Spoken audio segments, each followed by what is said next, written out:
there's two big complaints I hear from painting contractors. One is I can't sell, Yeah. right? Or two, I can't find any guys that want to work. Yep. Like that's literally your only job as a business owner is to find those two pieces, connect them together, and have enough profit. 100%. If you can't do that, like go work at the DMV. Like you should not be an entrepreneur. Like that's literally the two things that you are solving, which is why you'll make a profit. Jason Paris, what's up, homie? Good. Great to be here, Tom. Yeah, welcome to the fight. You're killing it in good old Minnesota. Yep. So in God's country. God's country, what do you got? Like 10,000 lakes? Is that that's 10,000? That's our saying. That's We slogan. say 10,000, but I think it's more like 100,000. They undercounted that on the. But we like to sell ourselves a little short here. Do you? It's like a There you sneaky go. secret. It's not all that bad, but we put Fargo movie out there. Yep. We make sure all of our bad weather gets televised, and we kind of like it being a little secret where people don't flock here. That's right. I'm from the Midwest, Chicago area, and I actually didn't spend a whole lot of time in Minnesota. I spent a ton of time in Wisconsin. Yep. But anyway, it's good to have you here, man. So for those that don't know you, who are you? What do you do? Ooh, so I am but a mist in the wind. I am an ever-changing river, never the same thing twice. But the real answer, my name's Jason. And so most people know me for Paris Painting. My last name is Paris. It's a house painting company. Also a husband. Been married for 11 years. I have 5 beautiful children, aged 9, 7, 5, 3, and 1. I volunteer a lot with the Painting Contractors Association. Mm-hmm. So I've been a volunteer director for the last 7, 8 years.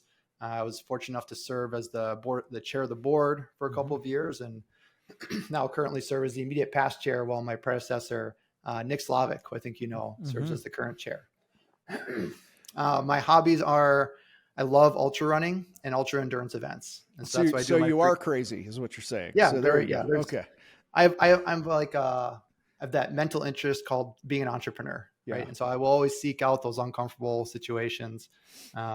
And then recently I've gotten to the hobby of aviation and flying. And so I'm about halfway through getting my private pilot's license. And there's nothing I love more than getting out on a blue sky day and getting that unique perspective that is being up in the airplane. That's how long you've been flying. So I started in January, and then it's always a dicey thing of when you're going to get the good weather, especially in Minnesota, to get out there and fly. But I'm about 30 some hours into my PPL, and the average is probably 55 till you get your license, and we'll see where I land. That's cool, man. I love it. Hopefully it's not a crash land. So there you go. That was me trying to be funny, everybody, and probably didn't work. But anyway, tell us a little bit about Paris Painting, man. When did it start? How'd you get into this? Sure. So Paris Painting, we paint houses. We're a residential painting contractor. So we're not a commercial or a big wig industrial. We're just humble Midwest flyover country house painters. Started in 2012 officially, and I started in 2014 full-time. So it's kind of a side gig, part-time thing. Last year we did $10 million in revenue. We're sitting here about to turn over to May, tracking for $12 million in revenue. We added on a little roofing division, so that mostly captures the synergy of our client list when a hailstorm comes through. That'll probably hit around $3 million this year. So all in the Paris ecosystem is about 15. Most of that is done during the exterior season, which is, being from the Midwest, basically April through October, and then you lose half a month somewhere in between to weather. But yeah, that's the synopsis. We paint houses. We're really good at logistics, and it's a lot of organizational complexity, but we've scaled pretty well. So 2012 was the start officially. So that was 12 years ago. Yep. So 10 years full-time. What were the first couple of years like? What did you have? Was this a side hustle? Were you doing something else? What's up? Yep. Side hustle. So I graduated from the University of Minnesota with an econ degree. Okay. And so I was in Fortune 500 land, and I started out part-time. I eventually left that Fortune 500 company.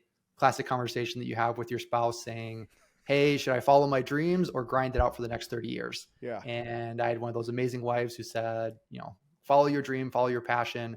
You're working 8 hours a day at the corporate job. Realistically, you're probably doing 3-4 hours of productive work, but you come home drained every day, versus when you're an entrepreneur, you work 16, 20-hour days, but you are just jacked.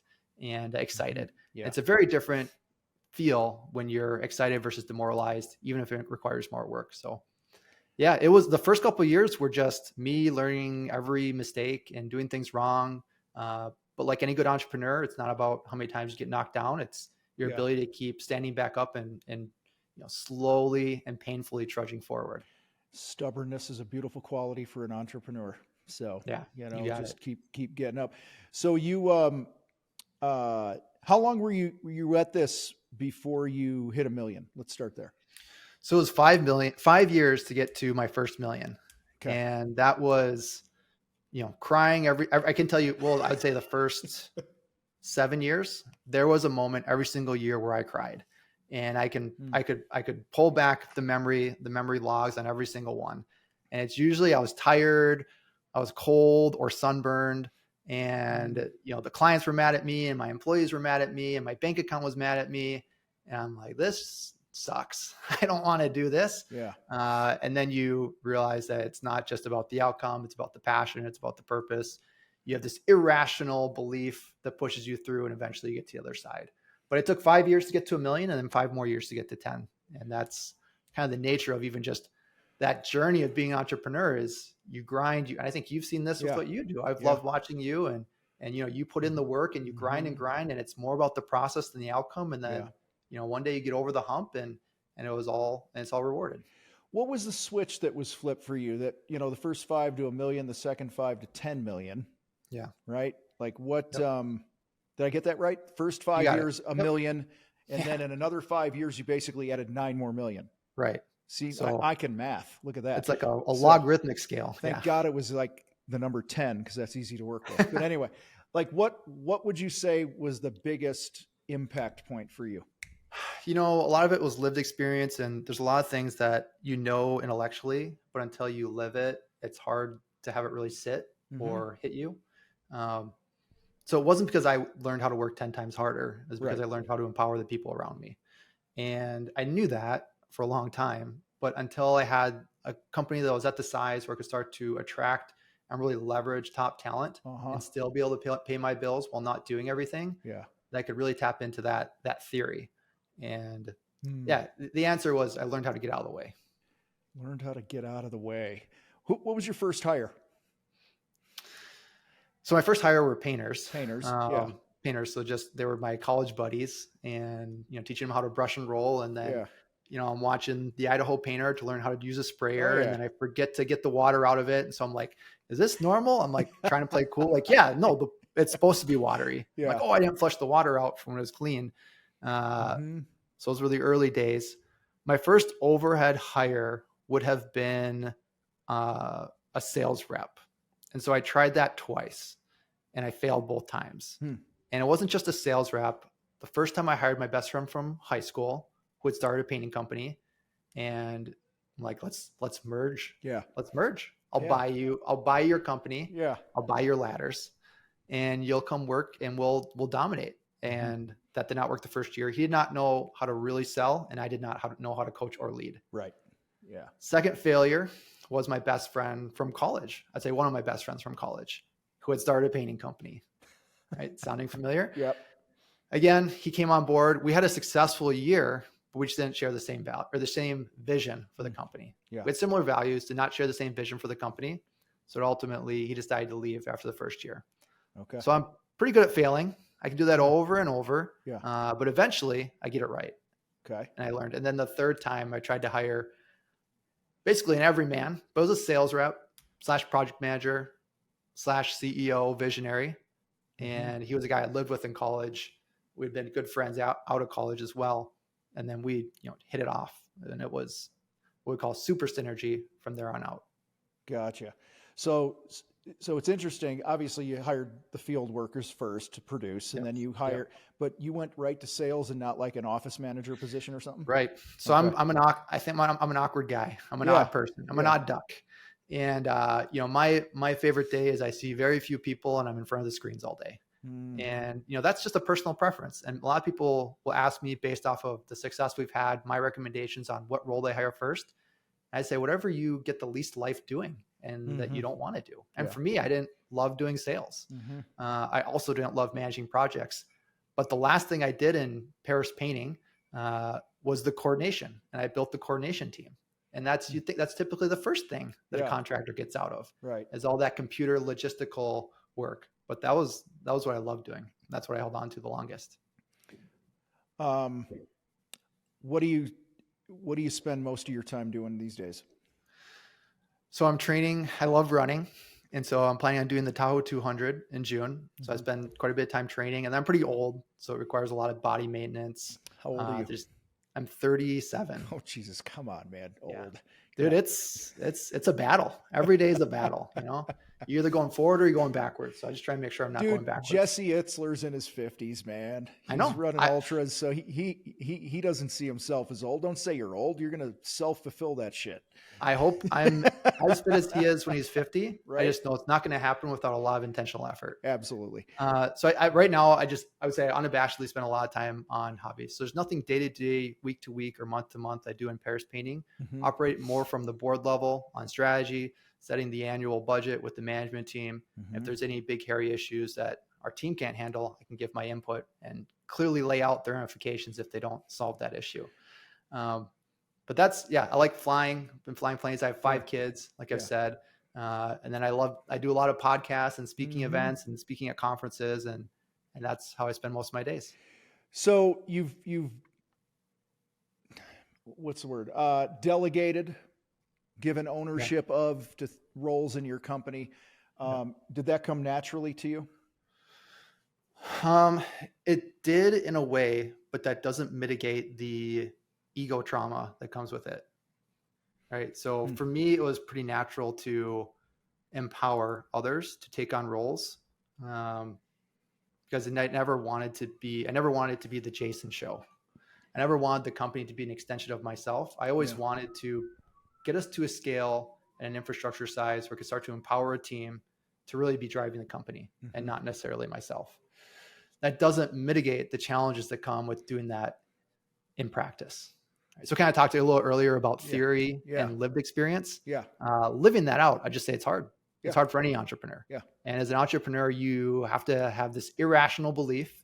You're very, very tough. You're good at everything. You have a high tolerance for pain. And then you got to get out of the way if you want your business to scale and thrive without you. And that is a hard thing to do. You know, it's funny. I've in the past, and probably to be fair at times now, I'm very quick to delegate and give ownership of something. I'm better at this now, but in the past, I used to give that without the training. or sufficient training. Like I'd go straight to delegation. And situational leadership. Absolutely. And that bit me in the tail several times. I think the last time I screwed that up was probably about 3 years ago. So anyway, so I've grown the fight to a point where, you know, we have a CEO that's running it. I have a coaching team and it's kicking ass. Everything's cool. Right. One of the biggest struggles for me when I first hired our CEO was for about the first year, I didn't know what my role was anymore. You know what I mean? Because you're used to being in the weeds every day. You're used to being in the thick of it.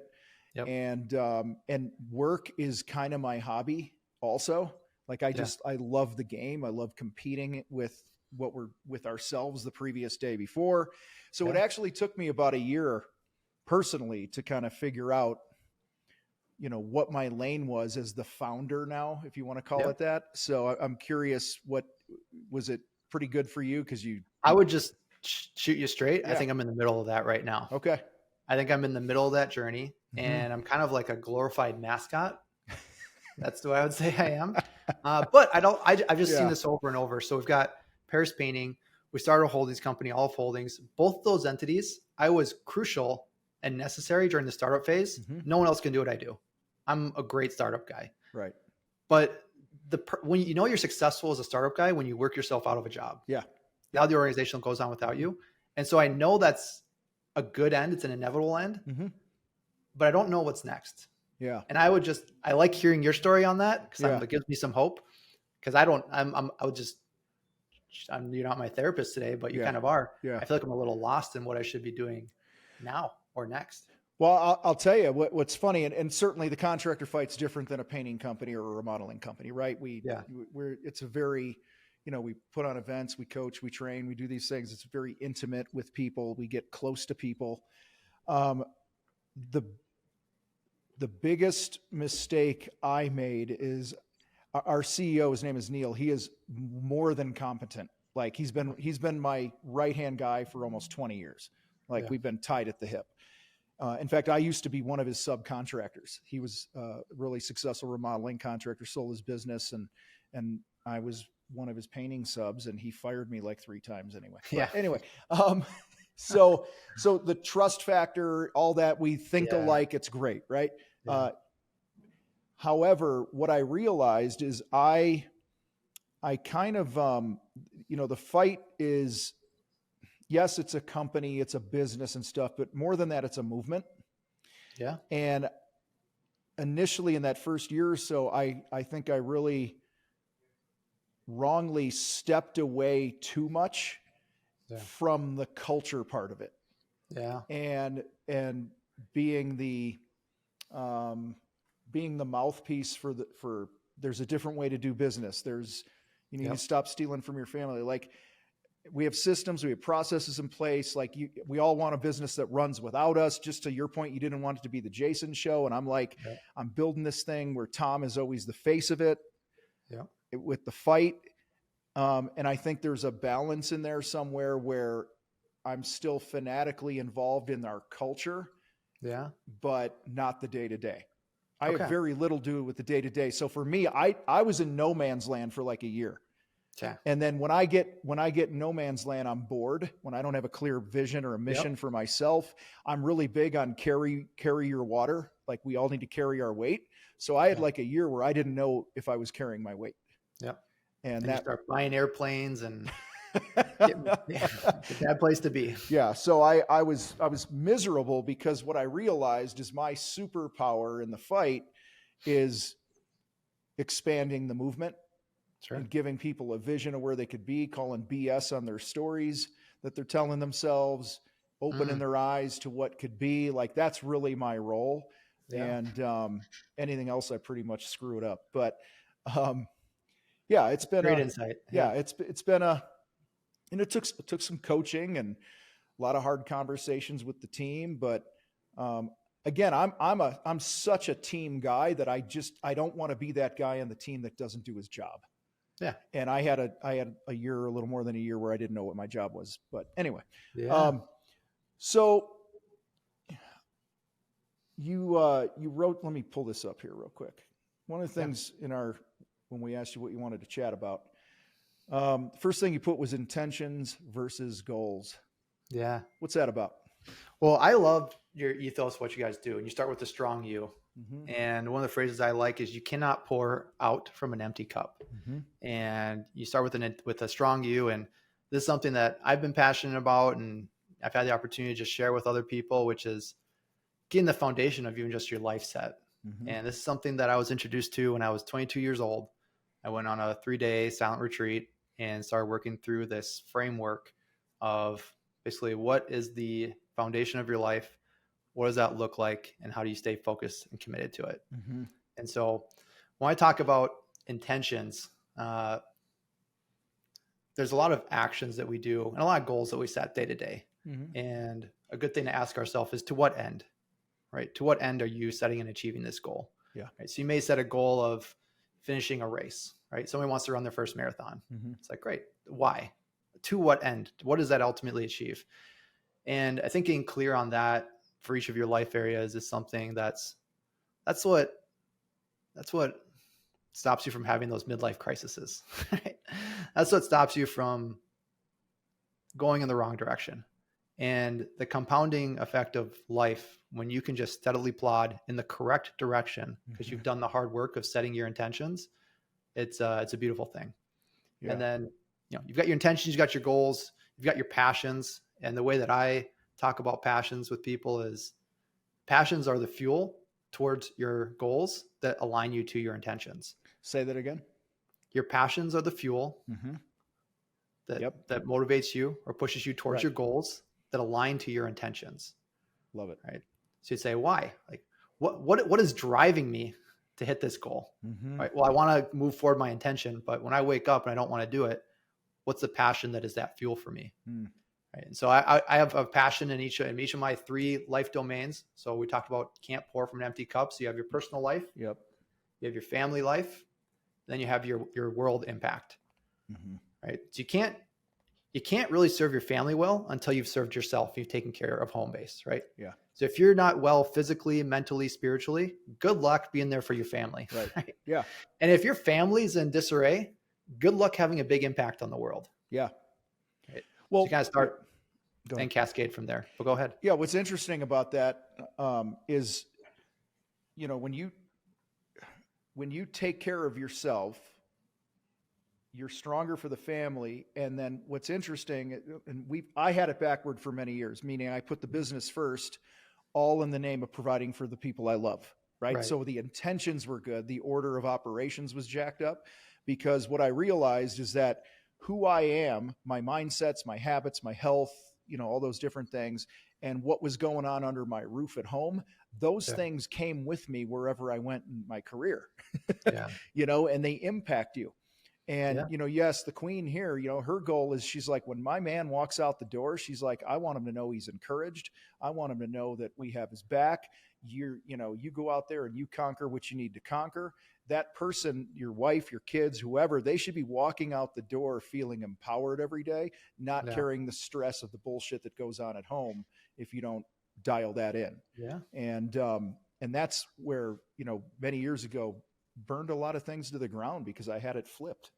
It's kind of like it's almost a little bit of a jujitsu move, but one of the most selfish things you can do is not take care of yourself. Mm-hmm. Right? If you want to really serve your family, take care of yourself physically, so you can be there for them and have the energy. Take care of yourself mentally, so you're sharp and you can engage in activities. Take care of your spouse spiritually, so that you're present and focused. And if you really want to have a big impact on your business, make sure you're taking care of your family first. Yeah. Right. And you think like, well, if I really cared about my business, I'd sacrifice my family. Like, no, that's going to crumble pretty. That's called a bing bong. That's a tip over. I have a friend who is, how do I say this? I won't say the trade. I won't say where he lives. Cause I don't want to embarrass him, because he's grossly overweight. Yeah. Okay. Call it out. Spade is spade. Yeah. Which, by the way, I'll speak more to that weight thing in a minute. Which something I thought was kind of comical. But anyway, he runs I'll just say over, it's not 100 million and it's more than 20 million. Because again, I'm trying to not spell this out, right? Don't call him out. Yep. And, or her. Right. It's a him. But so got a pretty nice sized business. He spends a lot of time not having to be stuck in the business, has pretty free life, if you want to call it that. Yep. And I was sharing with him, I'm like, dude, your weight is actually holding back your business, because how you do one thing is how you do everything. And imagine where your business would be if you took care of the you part of strong you. Right. Like, and he's like, yeah, I get it. My point is, like, you grew your next 9 million was in 5 years. If you had not been taking care of you, if you'd not been taking care of your home, right? Yeah. Maybe it would have been 3 million now, 4 million, right? Which is still, hey, solid business, but it's not where you are now. So I say that all the time, that your business is really only going to be as strong as you and your home life are. Man, you said something, how you do one thing is how you do everything. And it's kind of like this reality of just the world, the life is, a lot of life is about who we are, not necessarily what we do. Yeah. And there are no shortcuts to that. There's no shortcuts to who you are, because you form it every single moment, and every single decision, every single thought, every single action that forms who you are. And you can't shortcut that. You can shortcut some things like success. There's like, you could win the lottery and be very rich. It will not turn, it actually may make it harder for you to become the person of a wise financial steward. Right. That takes time and action and effort.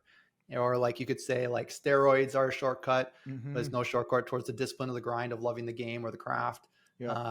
cheating or, prostitution, pornography. Those are all shortcuts, but you can never take a shortcut to who you are. That is formed over time. Ouch. Drop the mic on that one, man. I love that. Yeah. Yeah. So back to the weight thing. And then I have another couple things I want to touch on here. It's funny. I spoke at a PCA thing a few years ago, and I offended like half the room when I stood on stage. I said, I've known a lot of you guys for 15, 20 years, and y'all are getting fat. And it was funny. I was called a toxic male. I was called a bunch of things in the feedback, but I had about 20% of the people that night. There was a big Sherwin-Williams reception because they always do it right. And I had probably about a couple dozen people pull me aside, and they said, hey, that needed to be said. Thank you. And what's funny, it was guys that were all in shape and had their shit dialed in because they see it. They see it. Because when I see somebody that I've known in the industry for 20 years and their business is in the same damn spot it was when I knew them 20 years ago, they're just repeating the same year, but the only thing that's bigger is their waistline. Yeah. And I'm like, dude, that's an example to me of working the wrong order. Because I know the work they're putting in and the grind they're putting into their business, and they keep repeating the same year. Yeah. And it never expands. And I don't want to assume people's intentions because, someone might have the intention of saying, hey, in my physical life, I would like to, be a little overweight more and more every single year and, not be able to do the things that I want to do that are fun. And I would like to die early. And if that's what they want, like the actions align to it. And I'm like, more power to you. Most people won't say that out loud. Right. Most people would say, no, I want to be able to do all the fun activities that I want to do. I want to be there and physically capable. And I'd like to be a good steward to my life and be able to pour out as long as I can. And there's this cognitive dissonance between actions and intentions. And that's part of the hard work of, really dialing in each of your life areas. What is it that you actually want, that you want written on your tombstone, where you'd say, yeah, every single day with my actions, am I getting closer or farther away from that? And that's really your barometer to say, are you going the right direction or not? You ever read James Clear? Oh, it sounds familiar. He wrote Atomic Habits. Okay. Yeah. Classic. I was following him back in, 2008 or 10 when he was just had this newsletter, this blog. He'd post Tuesdays and Thursdays, and he just thinks at a different level. He talks about every action that we take basically is a vote for who we want to be in the future. Yeah. I just love the way he puts that. And if you put in the hard work of thinking, what do I want written on my tombstone? Right. What does this being category look like? Yeah. That I'm never going to achieve. I'm always moving the direction of. Yeah. Then that will help motivate your current state decision-making because you have that in your mind. Yeah. Right. So in your business, it may say like, here's what it's going to look like and feel like in 30, 40 years, not as a goal. So not a smart goal, but more undefined, categorically specific tombstone type stuff. You have that mental picture. I would review it every day. And then the decisions that you make just have a little more weight to them. Yeah. Because a lot of the decisions you make day to day just don't feel that heavy. Right. Yeah. Until you start to contrast them with, like you just said, are you moving closer, farther away? Is it a vote for or against this future state? Yeah. So what is, you mentioned discomfort earlier. Yeah. What have ultra marathons taught you about business? Okay. Because is an ultra 50 or more or 100 or more? An ultra is technically anything over a marathon. Okay, so gotcha. Anything over 26.2. So 50K is technically an ultra marathon. Okay. I've been doing the hundreds, and then I'm gonna plan on. We'll see if I finish a 200 or not, but planning to do that. And what's 100K? Is that what 200 and? It's like a non-freedom unit. I don't know. 200 miles. I don't know. No, 100K would be less. So it's like 60, it's less. It's the other way. Okay, it's the other way. So 50K would be like 30 some miles. Kilograms are like double of pounds. That's right. Yeah, these are like communist. My bad. Communist philosophies. Yeah, I'm more of a freedom unit guy. All right. So what have these ultras taught you about how they made you a better business owner? Yeah. So first of all, like I said, I have a sickness. It's called being an entrepreneur. I love seeking out these uncomfortable wayfinding, cutting edge situations where I don't have a clear path of success, but I'm going to make the best decisions with the information that come to me and try and get a good result. And that's a lot of what an ultra marathon is an adventure. It's more of an adventure than a performance. Right. And that's oftentimes what starting a business is like. Yeah. I would say this as a startup guy, right? You get out there, there's not a clear blueprint. You have a general idea. Like Lewis and Clark were great wayfinders. Yeah. Head west and map your way until you get to an ocean. Yeah. Nobody knows, what the dangers are, what the resources are, but you're going to just head that way and eventually hit an ocean. And that's kind of what running an ultra is like. That'd be lesson number one. Another big lesson is, and I think this is true in so many areas of life, it's not about how fast you can sprint, how quickly you can go. It's about how little you can slow down over the long run. And that's, the people that win these ultra marathons, they're not going very fast. They just don't slow down that much. That is key. And I love that you shared that, because we live in a world where you open your phone, you go to Instagram, this and that. You're seeing the guy who started his business 3 months ago, that's flying private now, has a jet and 3 fucking Ferraris and this and that, and I'm just saying, like, sometimes the life of the entrepreneur on social media, people don't understand the grind that it took to get there, the ultra marathon of building their wealth, building their business. Yeah. It's, we live in that, I call it the microwave society, It dates me, but I remember when I used to have to cook popcorn on the stove, and then microwave popcorn came out, right? And you push a button and like, boom. Or I remember when I remember not having remote controls. And then the first remote we had a wire attached to it that you plug into the TV and turn the channel, and then obviously you got a supercomputer in your hand that you ask a question that I used to have to ride a bike to the library and look in an encyclopedia to get. Yeah. And so I just think, these are blessings, but they're also curses I think in some ways, where it paints an unrealistic picture of what's required sometimes. Well, I think so much of this conversation just keeps tying together. There's this saying, and I might get a little wrong, from John Wooden, but hard work and talent will get you to the top. Yeah. But character is what keeps you from falling. Right. And that character, there's no shortcut to it. It's formed every single day. And there's all these, technology has all these different levers, that's what innovation is. And you can do these things in a different way, but at your core, are you the character of a person that's going to be successful and maintain that success? So we all have self-talk. We all tell ourselves stories. Yeah. I'm curious, and I'll ask you, and then I'll share a bit to give you a minute to think. Sure. So I'm curious, like, what stories have you struggled telling yourself that maybe have held you back through the years, if that makes sense? So for me, like, I rode the short bus for 2 years in grade school. I was in special ed. So I had this story that I told myself for decades that I was stupid. I couldn't learn things. And it came up, like, I had business partnerships where I was super in step, in tune with what needed to happen.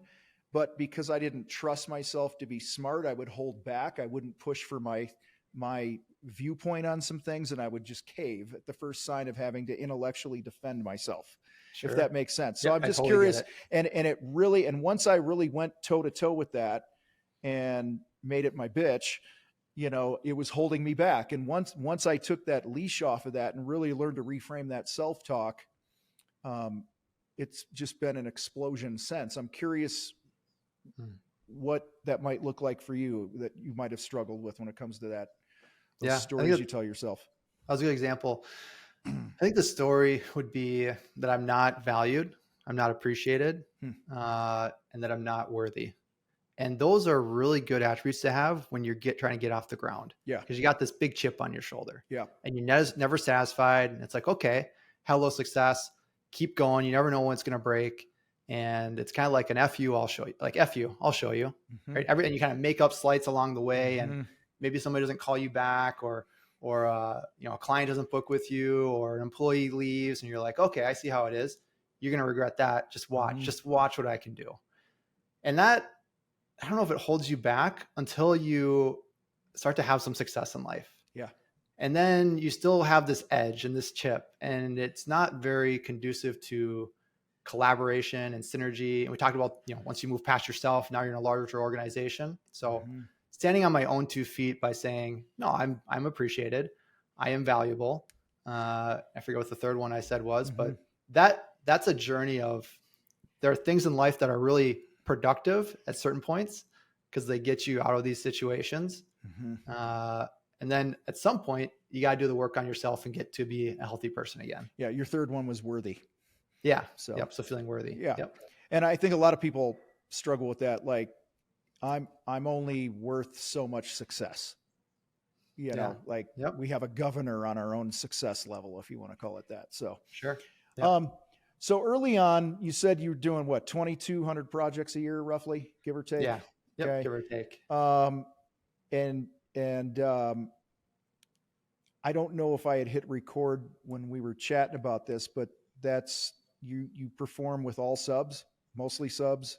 Yeah, I'd say 90% or so subcontractors. Would you say like 100 sub crews? Probably at our peak weeks of the summer, there's probably over 100 crews we'll work with. And let me just do my math here. You have a 7-month exterior season, right? Yep. If all goes well. Yeah. And you said about 2,000 of those are exteriors of the 2,200. That sounds right. So that's about 285 exteriors a month. Yep. That you're banging by 4.33. Divide by 4.33. See, look at you, man. So it's 66 a week on average. How many days are these jobs? Like 2-day jobs, 1-day jobs? Yeah, I mean, anywhere from 1 to 4 days. So you probably have a standard deviation curve where most of them are going to fall in that 2 to 4 day window, and then the second standard deviation out, you'd have like 1 days to like maybe 5 to 7 days, and that's a rare job that gets done in a partial day, or a rare job that would go longer than a week. Right, so you're probably looking at a more complex interior repaint that has enamel work in multiple levels. If it's longer than that. Yeah. What do you what can you share with people on how to build a kick-ass team of subs? A lot of people have a hard time with that. And you've obviously got a few reps under your belt when it comes to this. Yep. What comes to mind? Yeah, you have to view yourself as a middleman. And I don't care if you're Sherwin-Williams selling paint and buying the paint cans from China. I don't care if you're Target buying jeans from Indonesia and selling them to suburban moms in Maple Grove, Minnesota. If you're going to be a middleman, you have to provide value in between the equation, where the product source and the consumer source don't just leap over you to each other. So with that mindset, a bad way to work with a subcontractor would be, I sold the job. Here's my manila envelope. Here you go, subcontractor. Here's an envelope. I want you to call the client, settle the options, pick the colors, schedule the wash, do the carpentry, do the initial walk around. If there's any issues, deal with it. Do the final walk around, collect the check, and then bring it back to me. Yeah. I don't really know if you have that much of a value add in the equation. You did do the sale. It's hard to estimate paint jobs, exteriors correctly. You have the skill of sales, and you were able to do marketing, to whatever that is worth. So that's your limited value add. A really great way to work with a subcontractor is to say, here you go. Here's the location of the house. Here's what it looks like. Here's the price. Would you like to do this work? Great. You show up, the client has already been washed. The carpentry is already done. We've already picked out the colors. We've already picked out the options. The paint is there waiting for you on site. You show up, we'll have one of our project managers there. They'll walk around with you and the client, make sure everybody's on the same page. If you run into any issues, I'm not relying on you to have emotional intelligence to deal with conflict. You smile and say, let me call Jonathan. Jonathan will come and deal with any issues mid-flight. We'll do the final walk around with the client. We'll collect the check. You get paid the moment that we finish our inspection, not when the client pays. That's how you do a value add to the equation. If I'm a subcontractor and I'm good at painting, but I'm not good at logistics, financial management, emotional intelligence, estimating, all those elements I listed, I can make a lot of money as a specialist in painting when I don't have to do all those other things. Yeah, I mean, it's the person who loves making something look really nice. They like being outside or with the guys, the camaraderie. They just want to paint shit and go home and get paid, right? I mean, there's nothing wrong with that. So, and that's been the story of our economy for the last, closing in on 100 years, basically since the end of World War II, is this idea of specialization. And if you can start to specialize in your role, that's where you can really start to improve your lot in life. So you're handing a project to a sub that's already washed, carpenter repairs are already done. And selections are made. They walk it with you and the homeowner, which is not easy to do. No, which is not. Our competitive advantage in the market to say, yeah, here's how we do our business. Good luck competing. It's really hard what we do, especially at scale. It's a lot of logistics that get involved, but that would point to our strengths as an organization. I find it interesting that, I mean, you're doing what we say, 66 projects a week on average in an area where you have Mother Nature that has other plans. Yeah. Even harder. Right. Yeah. Even harder. Yeah. Again, it's like, who would want to do this? And this is actually a pretty hard business to be successful at for good reason, which makes the barrier pretty low to have a lot of success. And so there's two ways to approach situations like this. Like, oh, this is a pretty tough nut to crack. Why would I ever do that? Why don't I go build an app or, chase that microwave success in life? Or you can look at it and say, this is a pretty complex project. If we can get good at it, I don't see many hindrances to us to continue to scale and grow.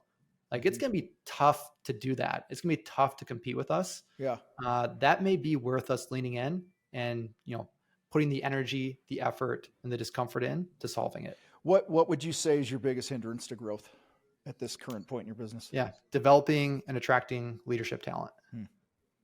Yeah. Yep. Ultimately, leadership is a tough thing to hire for, in my experience. I can hire managers, easy peasy, lemon squeezy, mac and cheesy. Yeah. But leaders, it's 90% who you are. Yeah. Like we talked about earlier. Leadership, people follow leaders because of who they are 90% of the time, 10% what you can do. Managers, it's the opposite. Managers, it's like 90% your competency and ability to hold accountability. Yeah. And then 10% are you someone that people are, at least not going to revolt against. Damn. So, as we start I'm going to do a pilot thing here. As we start our descent. Yeah. Cruising. Yeah. Yeah. What haven't we touched on that you would feel might be important or that you'd really like to share that would be helpful? I think a lot of your listeners are, in the field and they're contractors and they're working really hard and they found themselves owning their own business and it's hard. And they may feel alone. Like, why is this so difficult? Am I stupid? Like you were talking about earlier, is there, what is it? And I always like to tell people that if it feels hard, it's because it should be. This is hard and that's okay. And that's the number one piece of advice I give to people is it's okay if it feels hard. Entrepreneurism is it's an unbelievable opportunity for those who can do it well. And it's a very, very hard hurdle to climb to build an organization into a business that's beyond a lifestyle.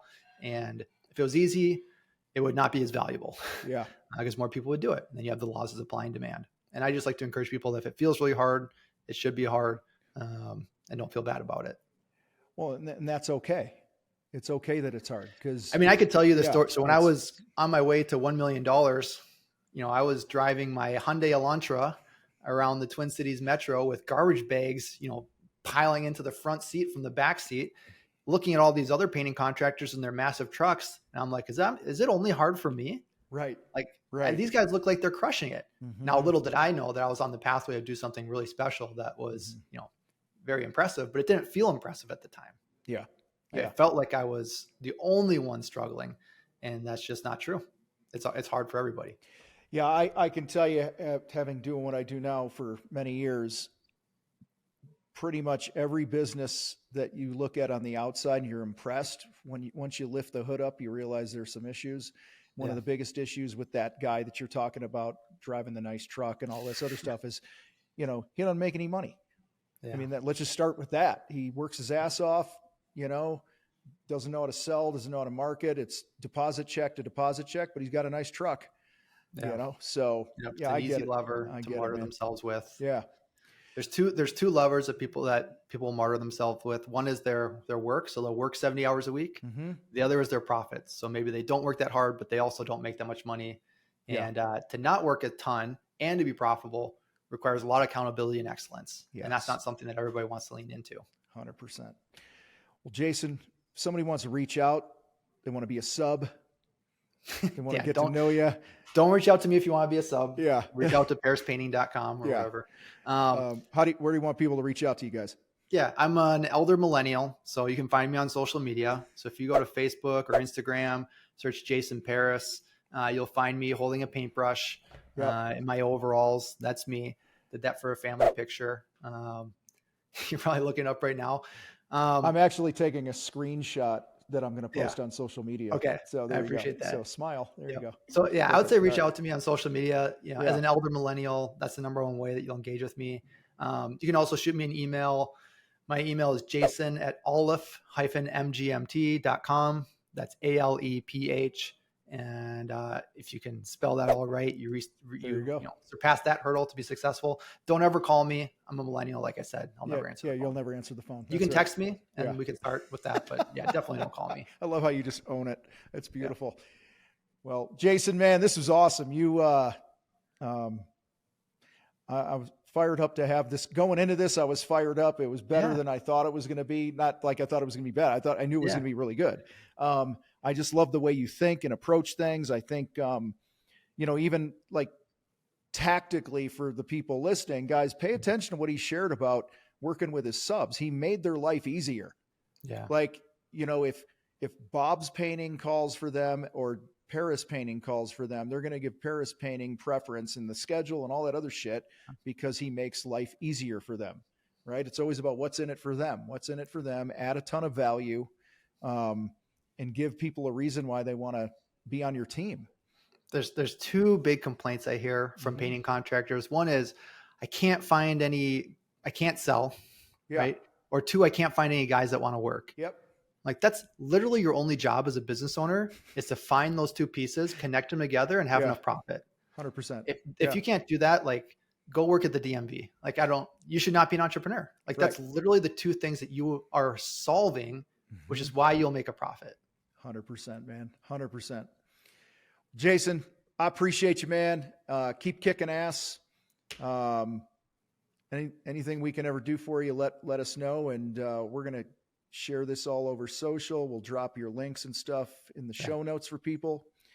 And appreciate you for being part of the fight here today, man. Absolutely, Tom. Appreciate the opportunity. You got it, man. Guys, rate the show. Go check out Jason's stuff on social. Share this with another contractor, specifically another painting contractor. Level up that industry. And with that, you guys rock. We got to roll. We're out of here.